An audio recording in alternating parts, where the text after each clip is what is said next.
ऐसे sound effects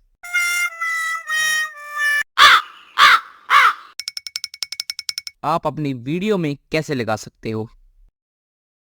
सबसे पहले वीएन ऐप में आकर आपने म्यूजिक ऑप्शन सेलेक्ट करनी है एंड फिर इफेक्ट्स ऑप्शन पर क्लिक करना है। तो यहाँ डिफरेंट कैटेगरीज आ जाएंगी।